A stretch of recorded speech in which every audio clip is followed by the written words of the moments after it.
trompée à 2 reprises, dont une fois par le père de ses 2 enfants, Alexandre et Victoire. Caroline Margeridon est une vaccinée de l'amour.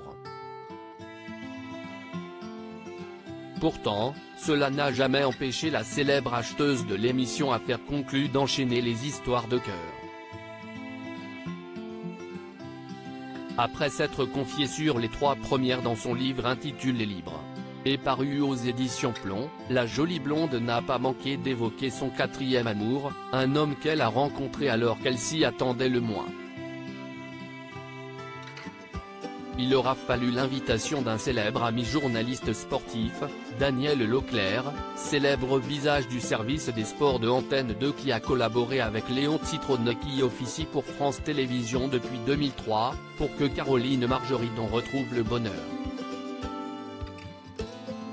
Ce dernier a d'ailleurs pour habitude de commenter les matchs de Coupe de la Ligue et de la Coupe de France mais également les concours de pétanque, avec Marie-Laure Augry, et les internationaux de France de Roland-Garros.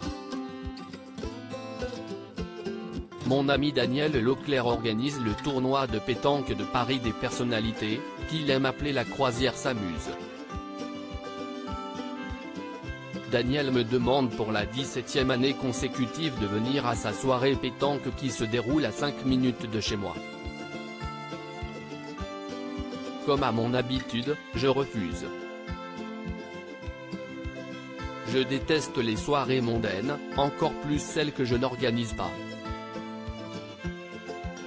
Pourtant celle de Daniel fait partie des plus prisées de Paris et l'ambiance y est vraiment très bon enfant. Mais, je ne sais pas pourquoi son insistance me fait enfin accepter, et si est-il grâce à lui que je vais rencontrer mon 4e amour. Commence-t-elle par expliquer dans son livre. J'ai été frappé par l'expression de ses yeux accompagnée de l'une de ses amies, Caroline Margeridon se rend alors à ce fameux tournoi. Sur place, elle va à la rencontre d'un groupe d'amis. Parmi eux, Pascal. Je n'ai pas réussi à retenir son nom de famille.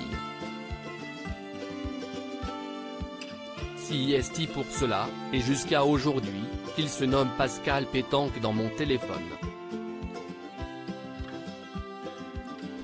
C'était un personnage haut en couleur, on sentait qu'il avait l'habitude de tenir les rênes.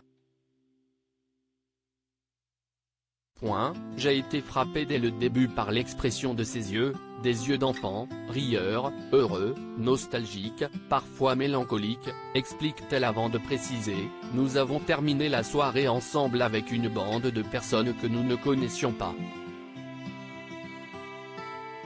Sans trop savoir pourquoi, Caroline Margeridon lui demande de monter dans sa voiture pour aller terminer la soirée ailleurs. Le début d'une belle histoire d'amour. Comme une évidence, je lui ai dit de monter avec moi en voiture, et nous nous sommes retrouvés dans un restaurant qu'un ami chef étoilé avait ouvert pour l'occasion à 2 h du matin. Le temps n'avait déjà plus de prise sur nous. Je ressentais déjà un sentiment de confiance, de complicité évidente, a-t-elle assuré. Si elle reste assez discrète sur le sujet, il semble que Caroline Margeridon soit toujours en couple avec ce dénommé Pascal.